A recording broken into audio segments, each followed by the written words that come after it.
Game. Alright guys, let's resume the talks. Alright, so our next talk is going to be from Brad, provisioning Rails servers with Ansible. Thank you. So I'm going to talk about provisioning Rails servers with Ansible. A little bit about me. I'm Radamantus Batnag, Radamantus on Twitter and on GitHub.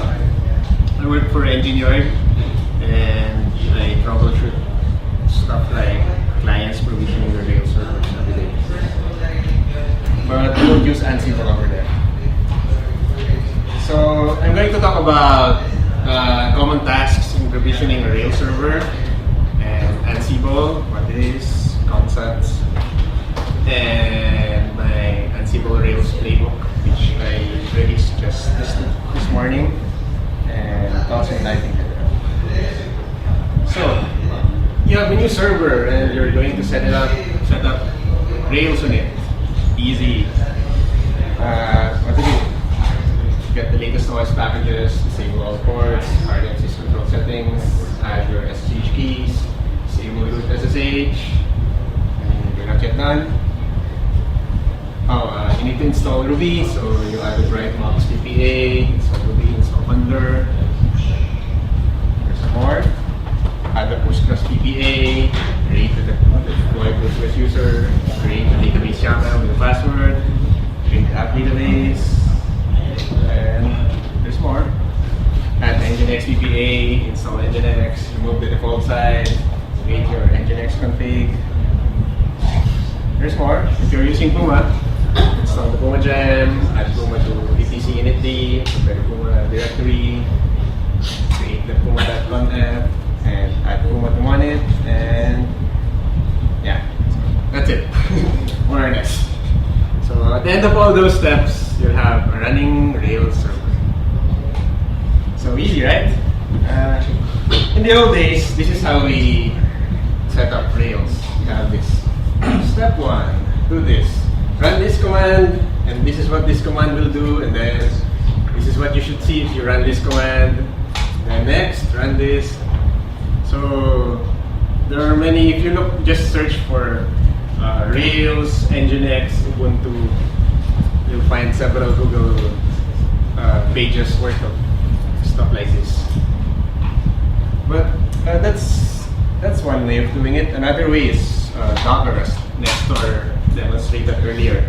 Just prepare your Docker thing and set it up and ship it somewhere. Just copy that Docker image when it's done and just make sure you don't lose it, lock it up. Like that.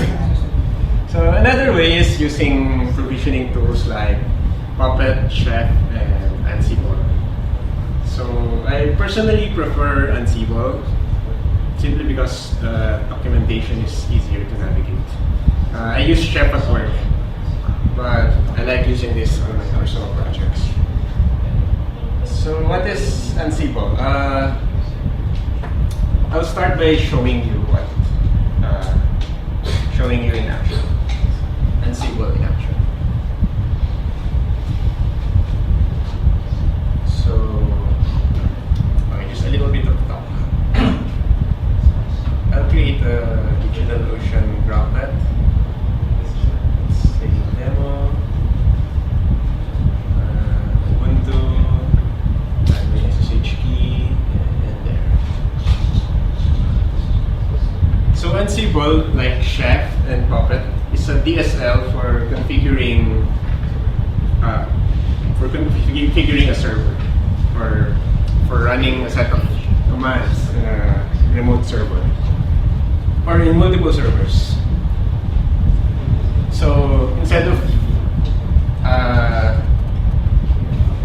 having a recipe like this, step 1 do this, step 2 do this, you have a more succinct recipe like this. Can you read this? No. So this is a sample Ansible recipe. Is it big enough? So what it does is it installs Ruby on a server. It does an apt-get update, and then add a third-party repository, the bright box, that contains the latest Ruby repos, and then do an apt-get install Ruby. So it's concise. Instead of saying SSH to your server as root, and then run apt-get update, you just give this file, and it will do the same thing. So let's run this on our new DigitalOcean box. So this is our ID. The only requirement of Ansible is written in Python, not Ruby, unlike Chef. And the only requirement is you have Python in your client and on the server, and it's always on almost all default Ubuntu installations you have Python, and you can SSH to the server.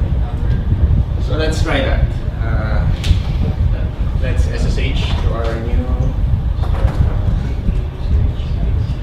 server.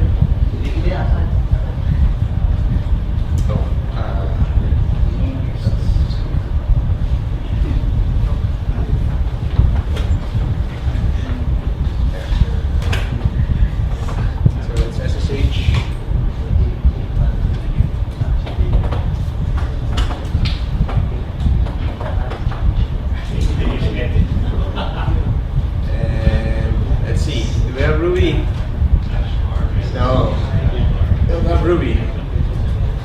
So let's run our Ansible playbook on that one. So this is our Ansible playbook again. So it says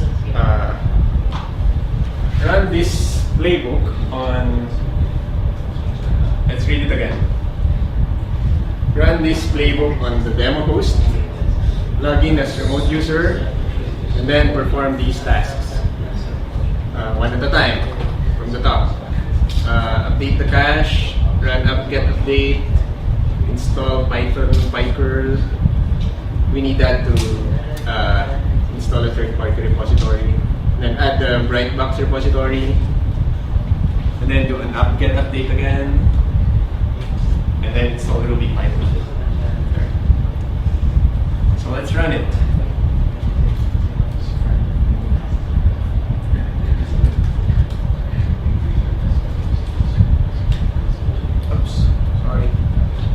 Make it very before it goes, so that you'll see everything that's going on. So this is the debug mode of Ansible. You can see everything that's going on. If we look closely, what's going on is for each task, for each of our tasks here, for each of these items, it's running an SSH connection to the remote server. And then whatever that command means, it translates that into the bash or Python command and runs it on the server. So there, it's running. We're running the apt-get update. Yeah. Anyway, so while waiting on that, concepts.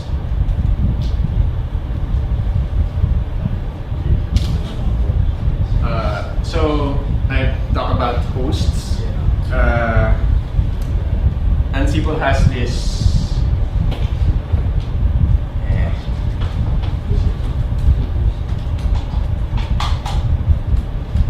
so this is the where Ansible figures out what's the demo host.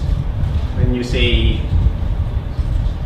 run this on the demo hosts, it means run this on the servers listed under here. So if you're running a Rails infrastructure, you can imagine running a set of scripts for application servers, database servers, and utility servers. So that's what hosts are for.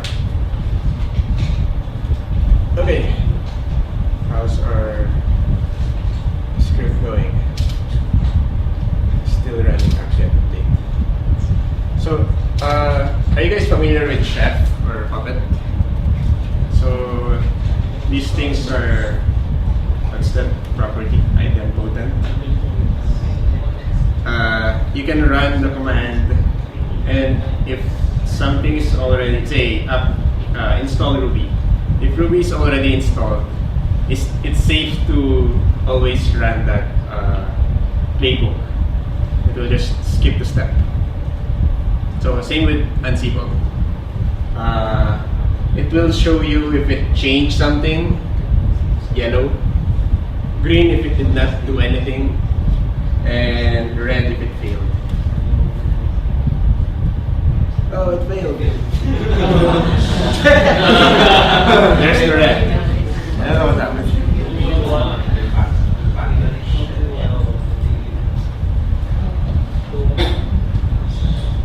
Anyway, that's another lesson to not do a live demo.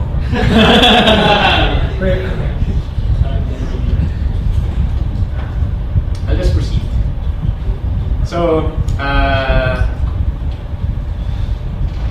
this is a very simple playbook.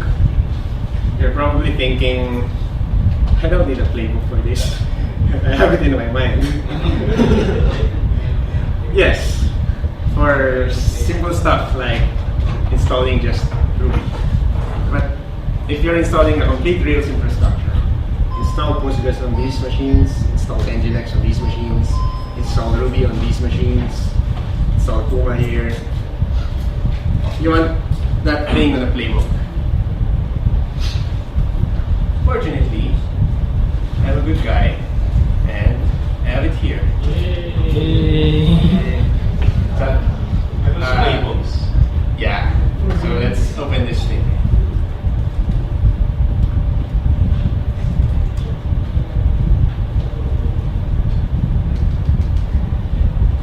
So this is I built it while learning Ansible and configuring my own Rails side recently. So there's Bootstrap, something you do on all servers. First thing you do with the server, that's it. So I got it from one guy who posted this Ansible recipe. Like the first 5 minutes, 5.5 minutes on your server, this is what you do. Knock it down, remove SSH, root SSH. So that's Bootstrap. Add your SSH key. I just and other security stuff. Disable all ports except when. Anyway, that's it. Syscontrol hardening.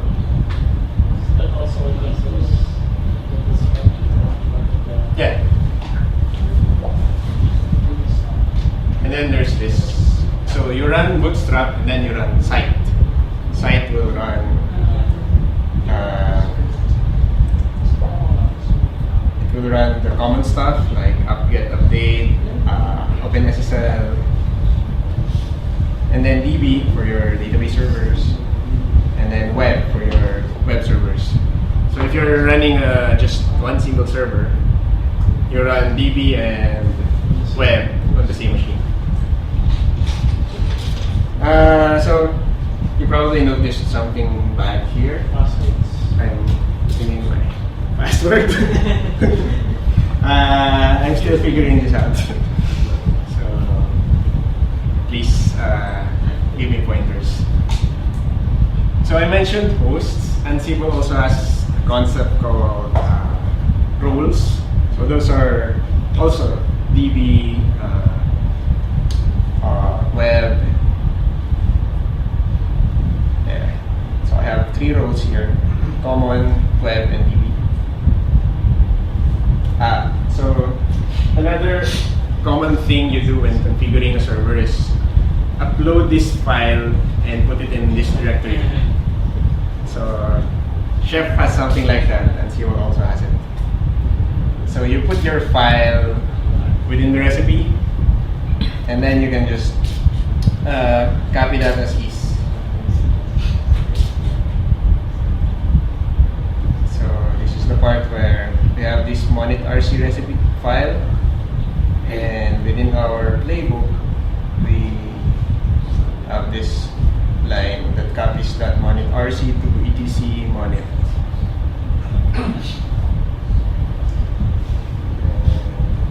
But there's also templates. So sometimes you don't want to just copy a file. You want to customize it. There's some variables. So Ansible also has that. So you can see this. There's a variable called app name. So this playbook, by the way, is my application is split into two parts, admin and public. So I have two Puma monit RC entries, one for admin and one for public. So I have app name -admin and app name -public. So I have a variable named app name, and you use that to populate the script with actual strings. You define the variables in the playbook. So there, course, app name, baby password. How about the password? It's something I'm figuring it out. You can hash. You can just put a hash. One way.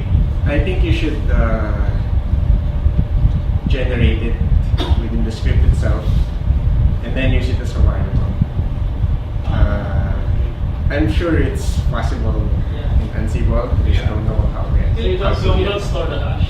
You can either put a hash, but the real password will match when the DB hashes the real password. So they match it. Like Postgres, I don't know Postgres MD5. Yeah, it's not just a simple solution like that. I mean, I remember something in the Debian package that does that. When you do a first install, basically it creates a password for you out of thin air. So basically, if you can capture that logic inside that would be great. So there's this concept called, so we have variables that are static. There can also be variables based on, populated by things you get from the server itself. So I think something like that is what's needed here. So I also want to say, or you would have a variable file, just a file of variables that isn't committed. We just fill it out. Yeah. I use that a little here in Bootstrap. So in the part where I upload the public key,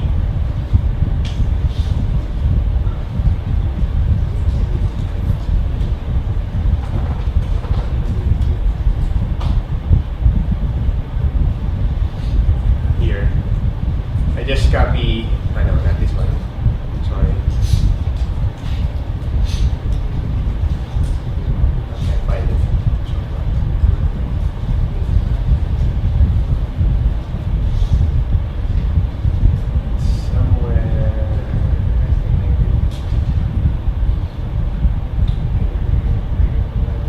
I removed that part, sorry. Because DigitalOcean and Azure also already lets you upload your key in the UI. So you don't need to do it here, and it's probably safer that way. Anyway, what else? So if you have, there's also includes, so you can split a big playbook into smaller ones. So the default is always main, and then inside main you can just include your other tasks there. So here, the web playbook, the web role has many stuff like firewall, Git, Puma, Ruby. I split them into their own files.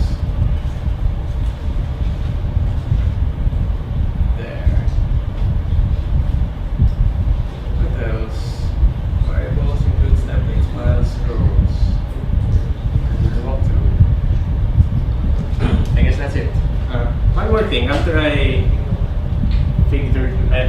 created that playbook, discovered Ryan Big has this Ansible Rails recipe. But mine suits my needs more, so I just continued tweaking it. So it's there, Radar Ansible Rails app. He extracted it from his guide for setting up Spree. There's that, your first 5.5 minutes on a server with Ansible. And there's the URL for my playbook. Questions?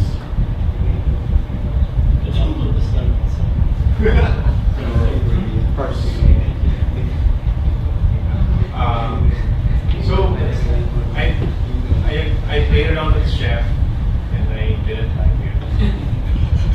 And then I tried Ansible and I really liked it. But one thing I saw in Chef that I don't see in Ansible so much is being able to reuse recipes. Like Chef, you say, use this Tosca recipe by this guy.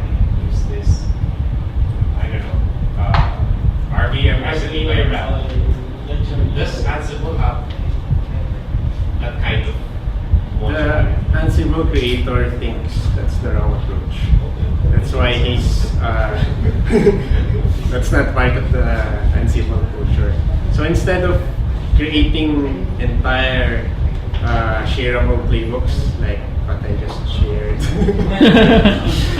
his preferred approach is to write lower level modules and make creating your own playbook so easy and pleasant. So this playbook that I'm sharing, and also Ryan Biggs, use it as a template, as a starting point to learn Ansible. Don't use it as is because your needs are definitely different from mine. So it's like you can compose from multiple sources and build your own playbook. You look at other people's playbooks to see how they've done a specific task and to see the Ansible module they used. What I really like about Ansible is the documentation. It's very easy to navigate. Say, do we have an Ansible module for MySQL? Just Google Ansible MySQL and it will point you to the Ansible MySQL module. So what can we do? We can add or remove a MySQL database, add or remove a MySQL user. So that's how I study Ansible. Just search Ansible and then stream. Alright. Questions?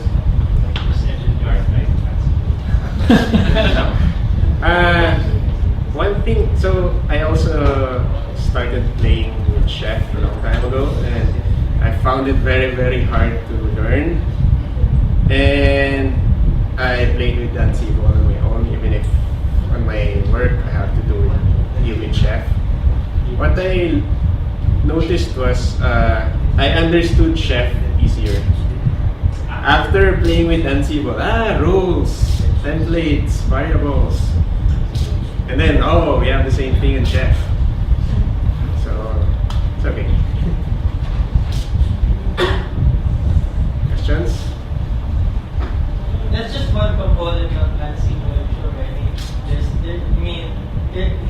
I read earlier that you can actually have it in a reverse way, where you have what they call an Ansible tower. So, I'm sure what that is. I'm not. I know that it exists, but I haven't played with it. From what I read, is that it's like basically you do the reverse of that. Instead of letting you push stuff to servers, your servers talk to the tower thing and then they pull updates.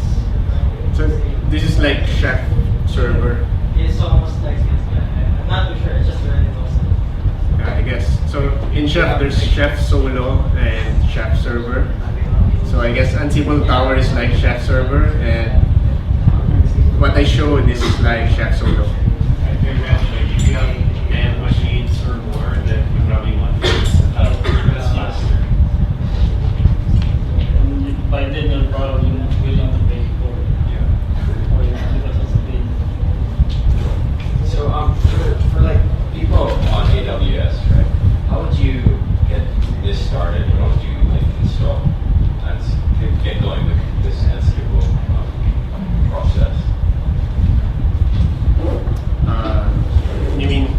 you already have a running infrastructure Yeah.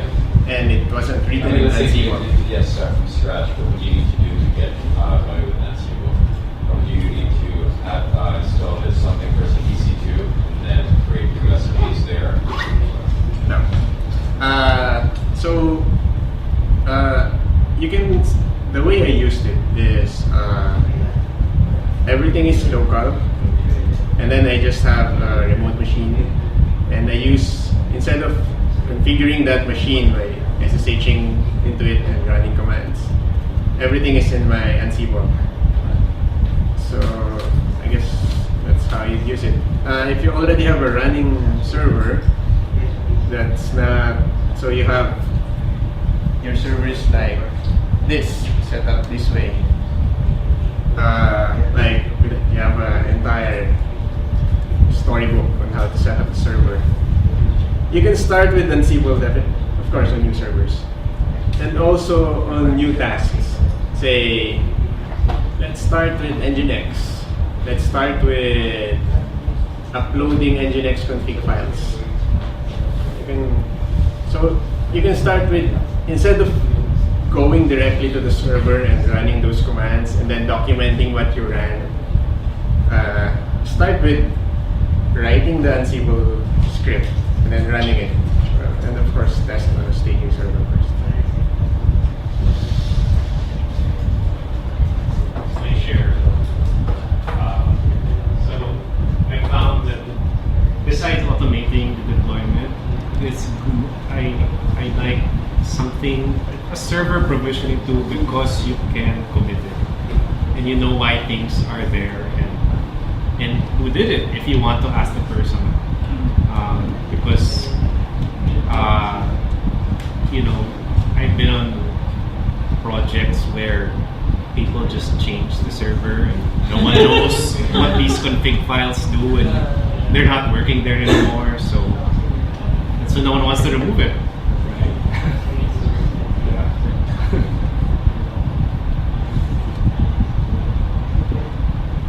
Anyone will ask Ansible or Docker? Can you use both? You can actually. You can, yeah. I actually think you should use both. Ansible is a DSL. Ansible, Chef, and Puppet are DSLs for configuring a server. Docker is, you can also use Docker a bit like Ansible, but I think its strength right now is as a tool for shipping containers, not yet for configuring virtual machines. So you can use Ansible to configure your VMs and then use Docker to ship them. Very large containers. Not quite. I mean, it really depends on where you base that configuration. If you base it on a really, like say, Fusion earlier, it surely has much of the stack. So basically, it's all you really add. There's just data that you want to put in your repo, your code. It's possible to do that with Ansible. Something I'd like to share is, I haven't been playing with Docker for a while.